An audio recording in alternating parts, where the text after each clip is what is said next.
美国海军陆战队成立于1775年11月10号，今年是249周年。美国海军陆战队参与了多场重大战役，包括朝鲜战争早期的长津湖战役。虽然毛泽东当时发动人海战术，下令中共第9兵团消灭美国海军陆战队一师，但是美军重创共军，突破重围，安全撤离到南部。南撤过程中，后面还跟随着将近10万逃离北朝鲜的难民。长津湖一战被视为美国近代军事历史的一个重要篇章。美国之音记者燕青最近采访了1950年参加长津湖战役的美国海军陆战队员，也和关注亚太局势的海军陆战队退役上校格兰特、纽山姆一起回顾那场战役，以及美国海军陆战队成立200多年以来的演变。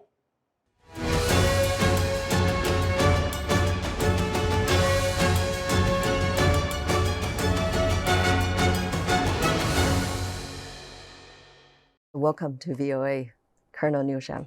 I'm glad to be here. An early happy Marine Corps birthday to you. Oh, that's right. Well, thank you very much. The Marine Corps was founded in 1775. What were the circumstances?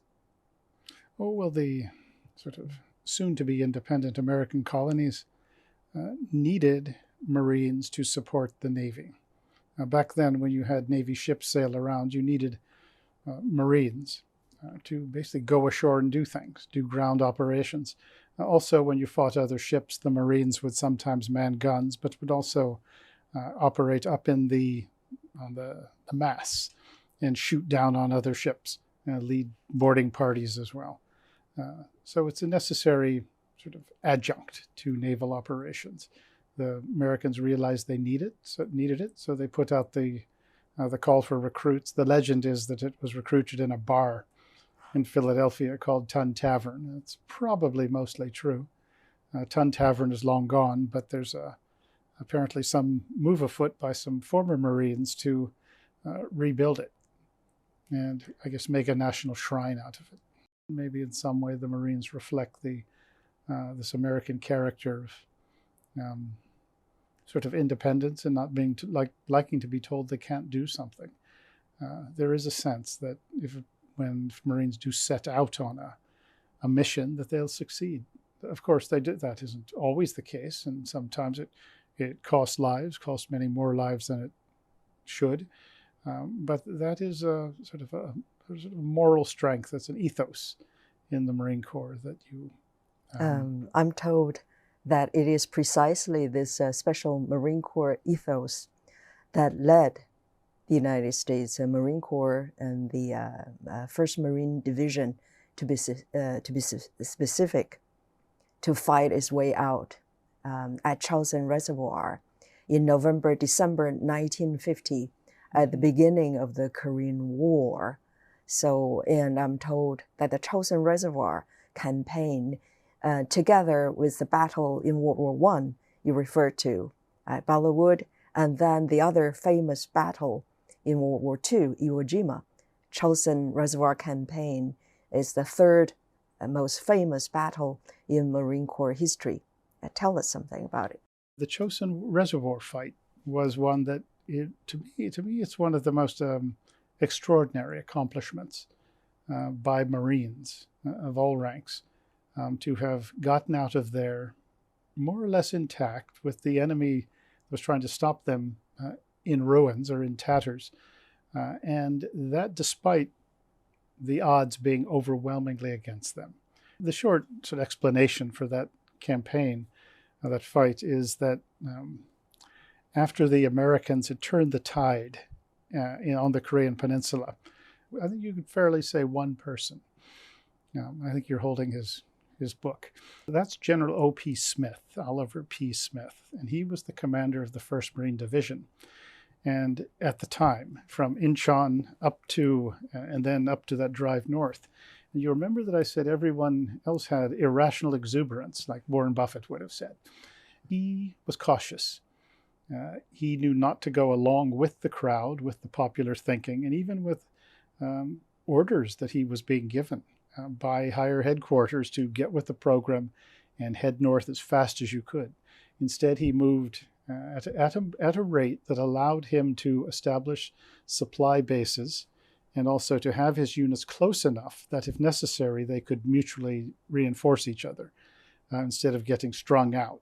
And a friend of mine whose father was involved in all of this said that this was, in his entire Marine Corps career, this is as close as he had ever seen any Marine officer of any rank come to disobeying orders. And Smith, he was able to withstand this pressure, mental pressure, the browbeating that comes of being, you're slow, you guys aren't, with it. And he withstood it. And as a result, he put the 1st Marine Division in a position where they could withstand the initial Chinese assault and then withdraw and, fight their way to the rear. And this despite being surrounded by, I forget the exact number, but say 5 Chinese divisions. And a division is a big deal. And the Marines fought their way through. And it was because of his foresight. And I say that willingness to go against the grain, and because this was his sense of what was right, what was prudent. And he was very experienced by that point as well. He had been the assistant division commander on Peleliu. The division commander himself was not particularly impressive and did not perform very well, but the assistant division commander, General Smith, did very well. And he had been in, I believe, the additional fighting down in the Solomons as well. So he was a very experienced officer and kept his wits about him, and he had a very good staff and also had very good Marines down to the most junior ones. And that generally reflects the guy at the very top as well. He's not well known today, which is unfortunate. President Xi Jinping of China, in a very famous speech about the Korean War delivered a few years ago, he described the war as a huge Chinese success. And he said the Chinese side won because they had higher spirits than the Americans. And the Americans had more steel, but a lot less spirit compared to the Chinese. What do you say about that? Well, that's what he has to say. But in terms of the Chinese winning, there's a famous map. It's a picture you see from outer space, and it has the southern half of the Korean peninsula, which is bright lights everywhere at night. Up north, there's nothing. Well, that's not exactly a great victory. But we've had these kind of regimes, the authoritarians, the dictators, the countries which wouldn't dare have a popular election or an honest one, claim the Americans are weak. Hitler and Joseph Goebbels, his propaganda minister, claimed the Americans were playboys, didn't have the nerve for a fight. The Japanese thought we were weak and effeminate, and that the Japanese Yamato Damashi, fighting spirit, would prevail. Well, look what happened in 1945. The Germans were occupied and the Wehrmacht was exterminated by and large. The same thing with the Japanese. Talk about underestimating your opponent and what free people can do. I think, and even in the Korean War, the Chinese wanted nothing too much to do with the Marines. Marines have a distinctive uniform. And when they realized the Marines up against them, they were not very, very happy about that. But that's what I say these kind of people always say.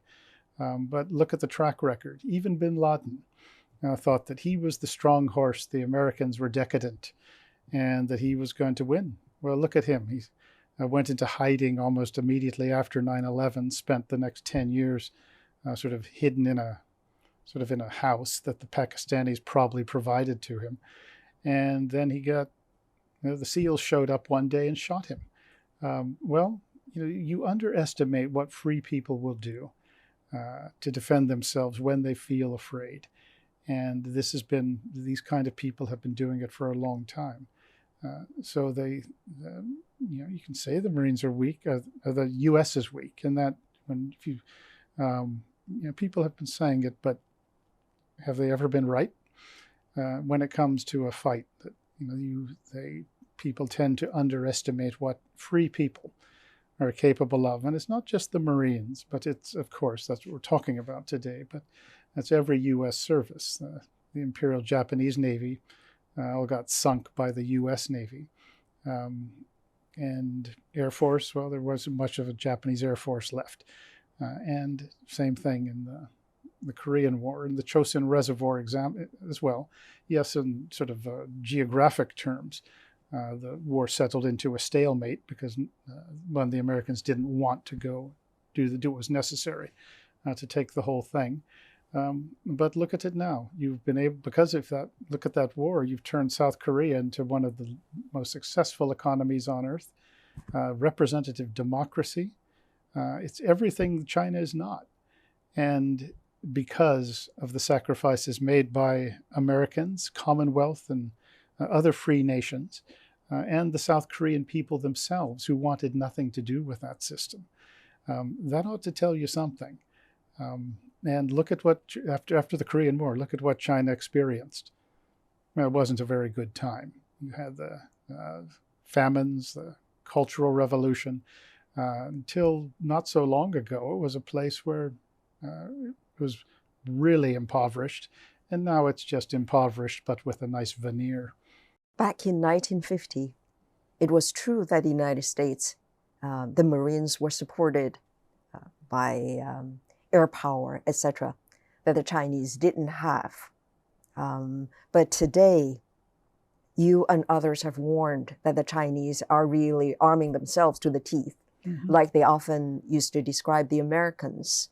So China has a lot more steel now, and still got a huge population advantage. What kind of challenge does that pose to the United States? And what is the Marine Corps and the United States doing to take on this challenge? What ought it to do? Yeah, well, you earlier mentioned the criticism, almost as an excuse for defeat, that you used to hear from the Germans and the Japanese and others, that, well, the Americans used artillery. They had so much sort of material resources. They had aircraft and bombs and more than you could count, thus we lost. But the claim is, but fighting spirit, well, we had it. Well, look at the results. But you're right, the Chinese have developed, they've put together a military that is impressive. And they've done it very quickly. And I think it's important for us not to underestimate really the industriousness of the Chinese people, which the communist regime has in some ways tapped into simply by not starving and killing them and giving them a little bit of freedom. But the People's Liberation Army is impressive in some respects. It has a long way to go. But nonetheless, in a short time, it's come very far and quickly. And it's, we've seen this before. Once again, the Germans, the Russians, they come and go. And ultimately, these are regimes that are not based on the idea of freedom, consensual government. So it is possible to really create a military that looks good and does have some real capabilities. But at the same time, it's missing something. I would say it's missing spirit, actually. But this is something that the Americans need to take very seriously, and to make sure that our own military advantage does not deteriorate. And we did for too long. You remember after the end of history, remember the Cold War fell, and the idea was, well, democracies have won. There will never be another war again. We don't have anything to worry about. Nobody will ever be our equal. Well, that's dangerous thinking, and we're paying for it now. So we have to get our wits to collect our wits about us and rebuild the military. You need a bigger Navy, you need a bigger Air Force, you need more defense spending, and you need to realize that you're already at war. The other side tells us they're at war. It's not a shooting war, it's not a kinetic war, but from a Chinese concept of warfare, they very much are at war with us. So that everything starts from having that understanding. Additionally, military might comes very often from economic power, economic prosperity. And the Chinese economy is very much like a Ponzi scheme, in that if you took away the convertible currency, the dollars, the euros that have been poured into the place, along with technology and know-how, China would be nowhere near what it is, and that's a huge vulnerability. So ideally, the Americans would wise up and stop funding the country that says it wants to destroy them. And if you do that, well, then Beijing will have the choice between building a navy or giving flush toilets to more of its citizens, or doing something about the 600 million Chinese who live on less than $5 a day. We'll give them that choice, guns or butter, but you can't have both in this case. So, but I do want to stress, and every year the Department of Defense puts out a very good report on Chinese military power. It's worth looking at, and sometimes you do have to step back and really be impressed with what the PRC has accomplished. At the same time, if they try to project power too far beyond Chinese mainland, that they're going to have some real problems. They understand the difficulty and are trying to correct it, but it's really up to the democracies, to the free nations, to see if they are going to get together and actually defend the idea of freedom. On that point, is the United States, the Marine Corps, engaged with our partners and allies in Asia? You have experience working in that part of the world. Oh, very much. The Marines have, fortunately, in recent years, we have started to rediscover Asia. We've always been there, and there's always been Marines operating there. But now it's a priority theater. And you find Marines operating from Korea to Japan, down to the Philippines in large numbers now. Throughout Southeast Asia, they're regularly conducting exercises. They've been in Indonesia recently, Malaysia as well. They're in Australia 6 months of the year, up in Northern Australia, conducting exercises, not just with themselves, but with partner nations. And we don't force anybody to train with us, to exercise with us. People want to do it. And it's very much, as I say, a priority theater. You find that the 1st Marine Expeditionary Force in California is now really focused on Asia. And that is a big unit, a big force. So now you've got that to add into the Marines who are stationed on Okinawa, who operate up from the Northern Pacific. The Marines and the Americans are paying more attention to the Central Pacific as well, to the Pacific Islands. So you see just more of a Marine presence throughout the region. They could use more transport, could use more amphibious ships, of course. They could always use more locations from which to operate, but they're doing a good job getting closer, for example, to the Japanese, to the Filipinos, and now it's a very mutually beneficial relationship between the Marines and the Philippine Armed Forces. You've even got some Marines on Taiwan advising and helping out. Australia, very good relationship with them. So the Marines, I say, fortunately, are no longer so fixated on the Middle East, on Afghanistan and Iraq, but now they really are looking at the Pacific, trying to think of new operating concepts in addition to the traditional ones that they've got. So you always try to look at things from the other side's perspective. And would you, if you were looking at it from Beijing, would you like to have Marines all over the place in the Pacific? It causes you some problems, obviously. The depiction of Marines, even in the United States, I mean, not to mention the Chinese official media, they paint the Marines as a group of people with muscular strength. A lot more, what's the word, brawn than brain. But you were trying to emphasize the point in our conversations that in the Marine Corps, in fact, both the brawn, the muscle, and the brain are equally important. Can you say something more about that? Well, yeah, but you've got, if all you have is sort of bulging biceps and tattoos, well, you wouldn't have won. You wouldn't have this track record of success. And it requires, ultimately, the mental toughness is the thing. And if you look at most Marines, if you can get to a group of them, actually they're not that big. By and large, there are some who are, but it's surprising actually just how slender a lot of them are. And that you look at pictures of the old, say, 1st Marine Division in World War II, and these guys are not what you call bulked up, but they're very normally sized, normally proportioned people, but there's this mental bit that goes with it.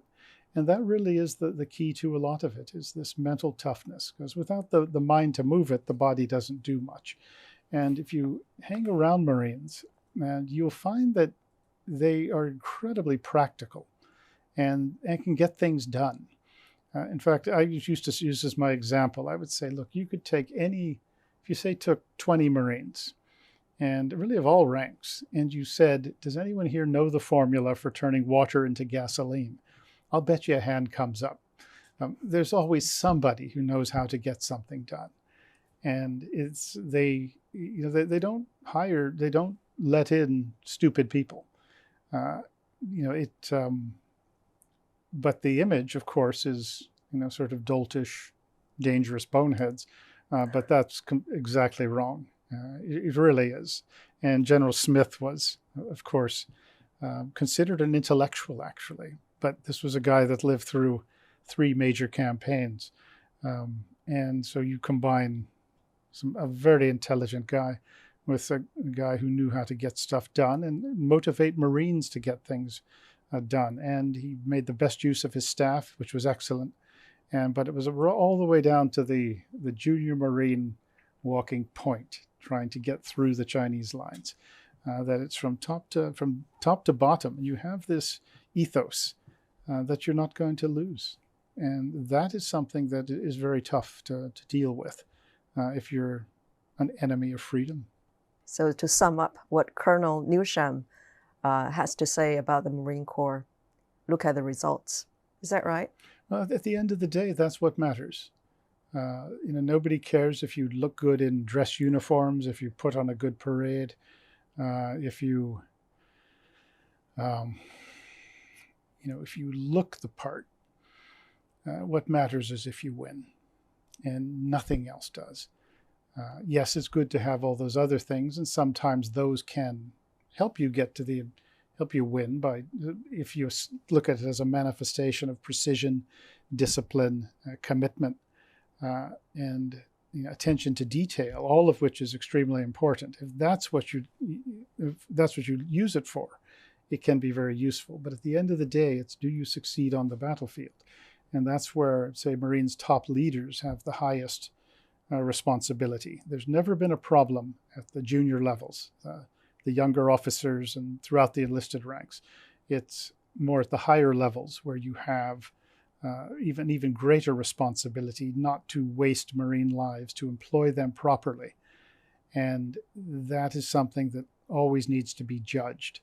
And others can make their own assessments of that. But the higher you get, the more important it is to ensure that you're making the best use of this wonderful resource that the nation has. But as I said, did you succeed? Sometimes these days we find that senior officers look a bit like Marshal Zhukov himself. And then, well, which war did you win? And then you look at, say, a General Smith in his uniform, and he might have 2. So it is something that we do need to be very careful about is, are we performing to the highest sort of possible level? What were some of the major milestones of the Corps between 1775 and today? Well, they've always been in service to the country. It's often been with the Navy. It's often been in far-flung places. China, for example, for many years. You had them serving Guam, Central America, Haiti, Santo Domingo, the so-called banana wars of the 1920s. But they've pretty much been everywhere Americans have gone. And it's always been, the Navy that played such a role in sort of spreading America's influence, its presence. And the Marines were always there with them, performing their function, their role. But it was really the Spanish-American War when you started to hear about the Marines more regularly, even though they did participate in every war the Americans fought up until then, Mexican-American War, the Seminole Wars against the Indians down in Florida, the Civil War. There were Marines on both sides, actually. But it was Spanish-American War where they played a role and got some notice, particularly in Cuba. And then World War I came along, and that's where the Marines really got bigger, got more famous, in effect. They fought in France and were very famous for one particular battle called Belleau Wood, where they assaulted some well-defended German positions, defended by machine guns, and the Marines prevailed. It was a bloodbath, but they prevailed, and that got press attention, got public attention. And that, some might say, is that was one of the things that really sort of supercharged the Marines and their reputation. The Germans referred to them, according to legend, as Teufelhunden, as devil dogs, and which is by any measure a ferocious kind of moniker. And the Marines love that moniker. They kind of do. They will still refer to themselves sometimes by that expression. But that was World War I, and they got the Marines on a scale, and that made them even more useful. And there's obviously their usefulness in sort of extended ground combat was something to note. And then World War II came along, and that's where the Marine Corps really expanded just hugely. It went from a very small force to a very big one. But the Marines had also spent the interwar years, one fighting some wars down in Central America, but also developing the amphibious capabilities that they would employ in the Pacific to defeat the Japanese. And the Pacific is where the Marines did really make their mark, with battles from Guadalcanal to Peleliu to Saipan, Guam, Okinawa, Iwo Jima. Now, these are words that people don't know history so much these days, but for people of my era, everybody knew those words. My parents, all of them, but my parents and their friends, everybody knew those words, and you would hear it. And it was just some synonym for real bloody fighting, but also the Americans, the Marines, coming out on top. I will note the Army did play a major role in the Pacific too. It wasn't just the Marines, but they did play a very important, probably a decisive role in that fight. And then everyone thought, well, the big wars are done for a good long while. And then just a few years later, after World War II, the Korean War started. And the Marines were called up and went into the fray immediately. And it's quite a story how they organized themselves. Sometimes just units did it on their own. Got to the West Coast, trained as necessary, and deployed very, very quickly to the Korean Peninsula. Well, initiative is one of the qualities that the Marine Corps is proud of itself, isn't it? It is. And that's the idea, is that you're supposed to show initiative. And that goes down to the lowest level, lowest ranks as well. You'll often hear sometimes, actually, with young lieutenants, people say good initiative, but poor judgment. But you want people to take the initiative. You don't want them to just sit around until someone tells them what to do. And there's a very practical matter to that, is one, just the nature of operations is that you will find people who don't have somebody above them telling them what to do. And we expect them to understand the situation, to take charge and actually do something. And also there's the experience, say, particularly of World War II, where just about everyone else was dead. So you would have some very junior Marines who were all that was left, and you would expect them to take over. And that is pretty much ingrained in Marines to this day. Of course, after the Korean War, about 10 years later, you had the Vietnam War start up, and the Marines got into that one as well, suffered very heavy casualties in the years they were there. In fact, a second lieutenant who went to Vietnam was pretty much sure to get shot. Every once in a while, you'll meet one who didn't, but that's how bloody it was for the Marines. And then after Vietnam, there was an interlude. I guess you had Grenada come up, that short fight, followed by the Gulf War in 1990-91, where the Marines played once again a major role and did lead that push up to Kuwait City through the Iraqi defenses. And then everyone thought they were done with things for a while. And then, what was it? 20 years later, you have Afghanistan. Marines went in there in a big way, and Iraq as well. So it seems that just when everyone thinks we're sort of done with fighting, you get more of it. And the Marines have always been ready for this, to play a major role. And it's something maybe in some ways unique to the United States, I think. What have been some of the most memorable experiences in your career as a Marine? Oh, that's a good question.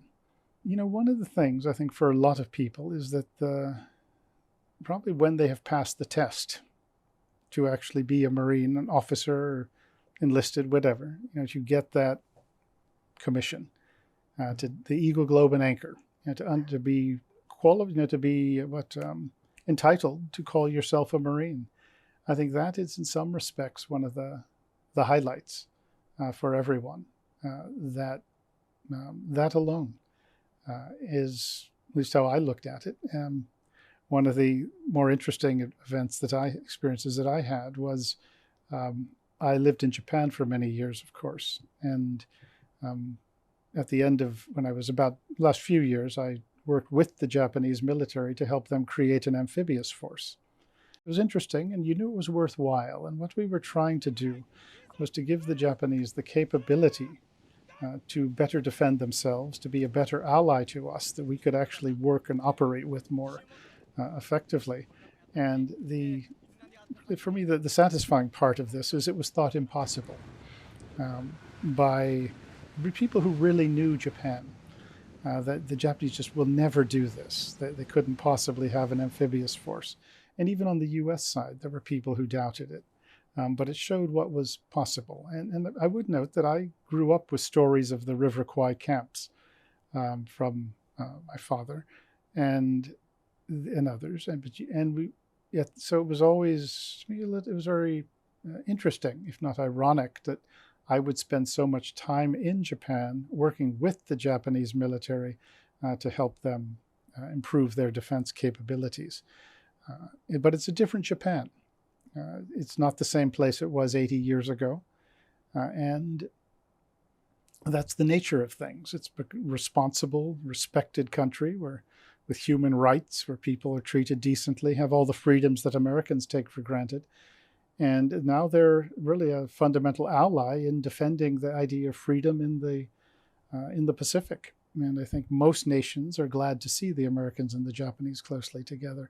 So I have some, that's probably, those are the two things, was actually passing the test and then to be called a Marine, and then to actually help the Japanese improve their capabilities and their self-confidence at the same time. So passing the test, you're referring to boot camp or the basic, the officer training? In my case, it was the officer selection course. And otherwise it would be boot camp. And it's basically... So you didn't have to go through boot camp. That was for enlisted. Well, it's basically the same thing, but with one big difference. And yes, boot camp in Paris Island and Camp San Diego, that's for the enlisted. But the officers go to Quantico for officer candidate school. And the big difference is that officer candidate school, they wanted to get rid of you. They wanted you to quit. Because you only want people who can sort of handle things. And if there's a weakness, you don't want them. You don't want to put them in front of enlisted Marines. What did they do to make you want to quit? Oh, well, they're not nice. This is not disclosing state secrets. The thing is, it's not that big a surprise. They're just not nice to you. You know, you don't get, it's not like anyone says, well, I see that you have 3 master's degrees and speak blah, blah, blah, and can do math. No, they're not nice in any respect. And you don't get much sleep. The food is sometimes minimal. And there's really nothing relaxing about it. And you do have to perform well in certain exercises to pass it all. But physically, it's a challenge. And that's the idea, because you can convince yourself that you've got better things to do, that, yeah, you really didn't want to do this. So you have to have actually some mental toughness as much as the physical toughness as well. And I think it's probably been similar forever.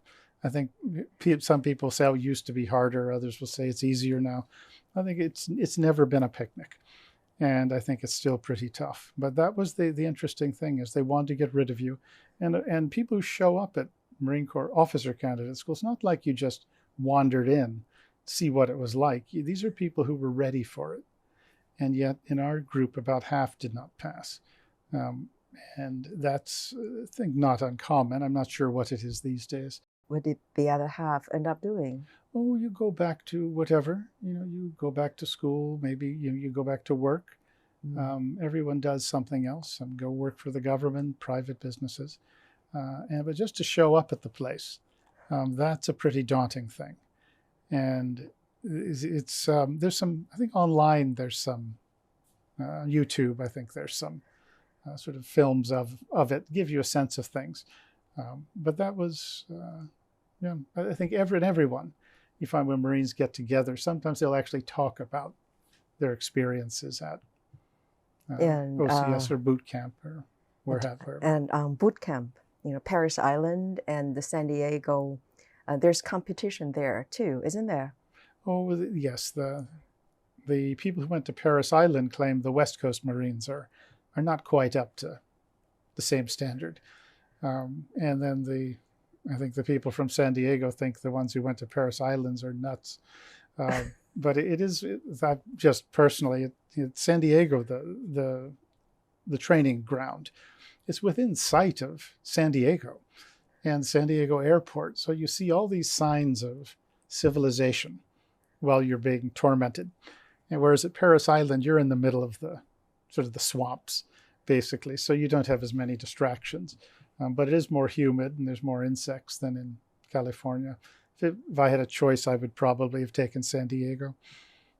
More temptation just to test yourself? Oh, just because it's not as humid, fewer mites and mosquitoes. That's why. Not for the temptation, it's better weather.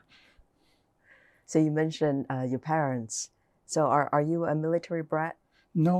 We don't have there's not a tradition of military service in my family. I think I am sort of directly related to General George Crook, who was famous for fighting the Indians after the Civil War. But in between him and me, I think there's not a whole. There's been people, but it's not a tradition. It's not as if anyone says, well, you're a man now, join the military.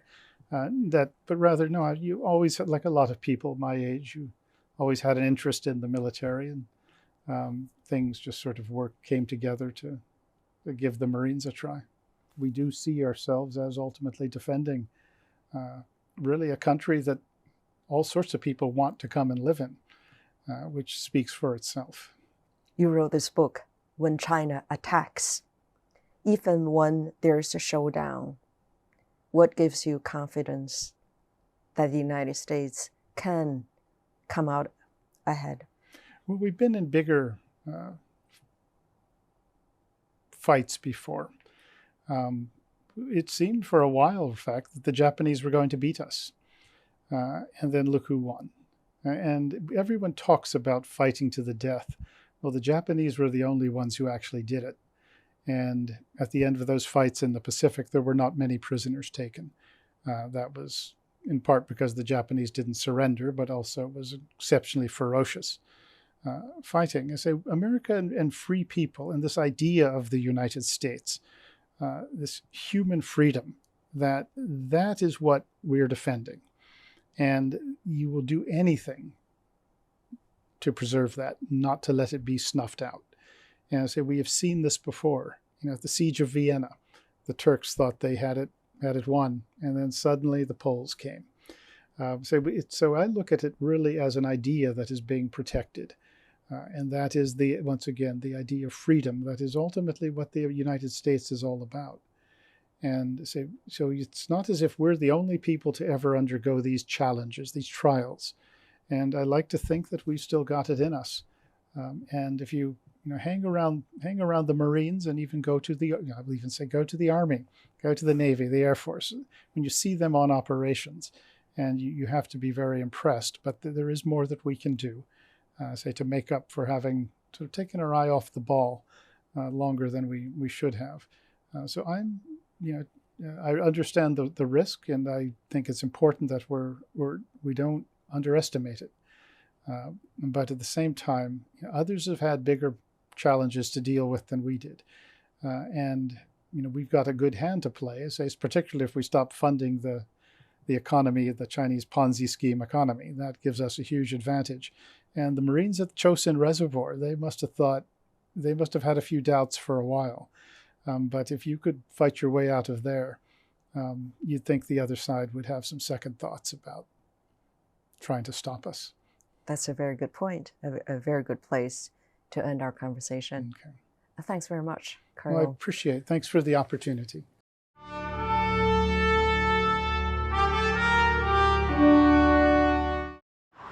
The Chosin was special because of the forces that we were in opposition to outnumbered us 10 or more to 1. We were just overwhelmed with Chinese constantly around us. That was how many of them there were. You couldn't look across a field without seeing a Chinese body. And we fought our way out. We overcame the might of the Chinese army. We won the war. What more can I say? We won the war. Yeah. What do you mean? We outfought the Chinese. We escaped. They had us surrounded, and we fought our way out. And then we fought our way back, and we pushed them out of North Korea. South Korea. Or South Korea, yes. They just ran out of power to do anything with us. So many of them froze to death. More of them froze to death than died in combat. And I had my 18th birthday in boot camp. Paris Island? Paris Island. Is there any other? Stanley. It's an honor. Thank you. I'm proud of my Marines. Because without them, I wouldn't be here. And without me being here, they wouldn't be here. Just that simple. We finally, and I say we, my battalion fought all the way down this road from Tactong Pass, and the 7th Marines became the rear guard for us, and we took the point, 3rd Battalion took the point to get back to Hagaruri, fighting all the way until we got about, I don't know, 12, 13 miles from Hagaruri.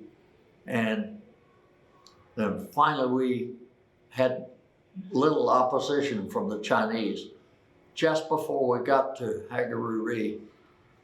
And I arrived in the truck on the 3rd of December at Hagaruri. And I left the truck and positioned myself on the northwest corner at the intersection of the road going to Udamni and Hagaruri, right at this point. And in the afternoon of the 3rd of December, there was a group of 7th Marines from the rear point that was joining us at Hagaruri, and the commander of the group said, "We're not coming in here like a ragtag group, we're coming in here like Marines." And he called them to attention, made them do a right face and to march at attention, forward, march. And they marched about 25 to 50 feet from me. And he was counting cadence for them. You know, well, cadence count, 120 beats a minute. And someone in the group started singing the Marine Corps hymn. And I was close enough to him, I could hear his commands, and I could hear that voice singing the Marine Corps hymn. And within just a few seconds, the entire group started singing the Marine Corps hymn. And I got a shiver down my spine because these men had been fighting 7 days and 7 nights with little or no sleep, little to no food. They ate the Tootsie Rolls that were dropped. And they were now singing the Marine Corps hymn after fighting for 7 days and 7 nights. You imagine someone singing, but they were singing, and I heard it. I was there. I was close enough to hear what they were saying, what they were doing, and I was emotionally involved. Did you cry? I didn't cry, but I was shaken from the cold and from the emotion of thinking about some of these guys had to fight hand-to-hand combat. I was wounded first in the left leg with my ankle blown out. I pulled myself into some rocks, and then machine gun fire into the rocks from the enemy caused one round to ricochet and hit me in the spine. I was temporarily paralyzed from the waist down, which was good in one way because I had no feeling in the left leg where the ankle had been blown out. Later during the night, we were hit again with mortar fire and got shrapnels from that, and my legs also exposed at that time. So shortly after that, the enemy attacked again with the idea of coming in and killing the wounded by bayonet in the bodies. And that's when hand grenades started coming in our direction. And so I was wounded again, a matter of 13 wounds during the 4 to 5, 6 hours that I was laying there in the freezing snow. But the snow too and the coldness was a blessing in disguise because it's caused the blood to freeze. Otherwise I would have bled to death. So I can't be too harsh on the cold winter. It actually ended up doing me a favor. At that point, I was picked up shortly thereafter when the enemy retreated, and people come by. I heard voices thinking, okay, this is it. That's the enemy voices I'm hearing. And they're coming to bayonet all the wounded. So I was getting ready to go see God. But at that point, it turned out to be Americans coming and picking up the wounded. And they carried me down and put me on a truck very similar to the one I'd been loading earlier in the day with the dead bodies. So I was thrown in a truck with dead bodies as well. Later in the morning, they were unloading the bodies, and when they came to me, they said, hey, this one's alive. I was moved out to the hospital ship USS Consolation. There I was lifted up over the rail of the ship, taken into operation fairly quickly. And as they lifted me over the rail on the ship, there was a nurse, an American nurse, someone I thought was the most beautiful angel in the world. Having been frozen, shot at, killed, almost killed, I've always remembered that woman